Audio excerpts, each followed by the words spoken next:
بسم اللہ الرحمن الرحیم۔ السلام علیکم۔ سلطان محمود غزنوی نے ایک بار دربار لگایا۔ دربار میں ہزاروں افراد شریک تھے، جن میں اولیاء، کتب اور ابدال بھی تھے۔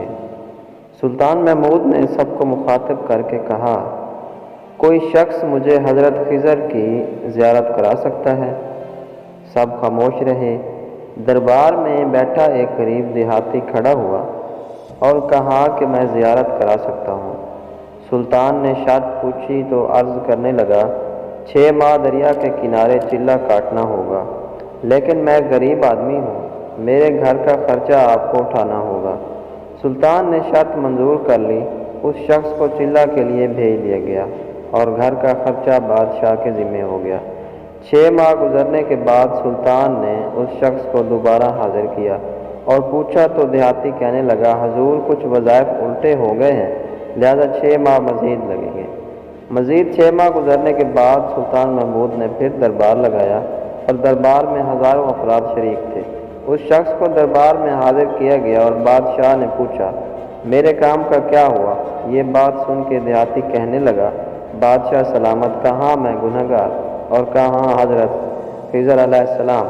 میں نے آپ سے جھوٹ بولا تھا، میرے گھر کا خرچہ پورا نہیں ہو رہا تھا، بچے بھوک سے مر رہے تھے، اس لیے ایسا کرنے پر مجبور ہوا۔ سلطان محمود غزنوی نے اپنے ایک وزیر کو کھڑا کیا اور پوچھا، اس شخص کی سزا کیا ہے؟ وزیر نے کہا، سر اس شخص نے بادشاہ کے ساتھ جھوٹ بولا ہے، لہٰذا اس کا گلا کاٹ دیا جائے۔ دربار میں ایک نورانی چہرے والے بزرگ تشریف فرما تھے، کہنے لگے، بادشاہ سلامت، اس وزیر نے بالکل ٹھیک کہا۔ بادشاہ نے دوسرے وزیر سے پوچھا، آپ بتاؤ۔ اس نے کہا، سر اس شخص نے بادشاہ کے ساتھ فراڈ کیا ہے، اس کا گلا نہ کاٹو بلکہ اسے کتوں کے آگے ڈال دیا جائے تاکہ یہ ذلیل ہو کر مرے۔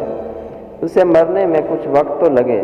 دربار میں بیٹھے اسی نورانی چہرے والے بزرگ نے کہا، بادشاہ سلامت، یہ وزیر بالکل ٹھیک کہہ رہا ہے۔ سلطان محمود غزنوی نے اپنے پیارے غلام ایاز محمود سے پوچھا، آپ کیا کہتے ہو ایاز؟ ایاز نے کہا، بادشاہ سلامت، آپ کی بادشاہی سے 1 سال ایک غریب کے بچے پلتے رہے، آپ کے خزانے میں کوئی کمی نہیں آئی اور نہ ہی اس کے جھوٹ سے آپ کی شان میں کوئی فرق پڑا۔ اگر میری بات مانو تو اسے معاف کر دو، اگر اسے قتل کر دیا تو اس کے بچے بھوک سے مر جائیں گے۔ ایاز کی یہ بات سن کر محفل میں بیٹھا وہی نورانی چہرے والا بابا کہنے لگا، ایاز ٹھیک کہہ رہا ہے۔ سلطان محمود غزنوی نے اس بابا کو بلایا اور پوچھا، آپ نے ہر وزیر کے فیصلے کو درست کہا، اس کی وجہ مجھے سمجھائی جائے۔ بابا کہنے لگا، بادشاہ سلامت، پہلے نمبر پر جس وزیر نے کہا اس کا گلا کاٹا جائے وہ قوم کا کسائی ہے، اور کسائی کا کام ہے گلے کاٹنا۔ اس نے اپنا خاندانی رنگ دکھایا۔ غلطی اس کی نہیں، آپ کی ہے کہ آپ نے ایک کسائی کو وزیر بنا لیا۔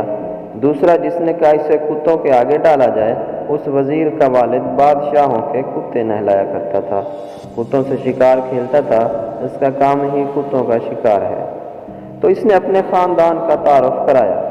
آپ کی غلطی ہے کہ ایسے شخص کو وزارت دی، جہاں ایسے لوگ وزیر ہوں وہاں لوگوں نے بھوک سے ہی مرنا ہے۔ اور تیسرا، ایاز نے جو فیصلہ کیا تو سلطان محمود، سنو ایاز، سید زادہ ہے، سید کی شان یہ ہے کہ سید اپنا سارا خاندان کربلا میں ذبح کرا دیتا ہے مگر بدلہ لینے کا کبھی نہیں سوچتا۔ سلطان محمود اپنی کرسی سے کھڑا ہو جاتا ہے اور ایاز کو مخاطب کر کے کہتا ہے، ایاز تم نے آج تک مجھے کیوں نہیں بتایا کہ تم سید ہو؟ ایاز کہتا، آج تک کسی کو اس بات کا علم نہ تھا کہ ایاز سید ہے، لیکن آج بابا جی نے میرا راز کھولا، آج میں بھی راز کھول دیتا ہوں۔ سنو اے بادشاہ سلامت اور درباریوں، یہ بابا کوئی عام ہستی نہیں، یہی حضرت خضر علیہ السلام ہے۔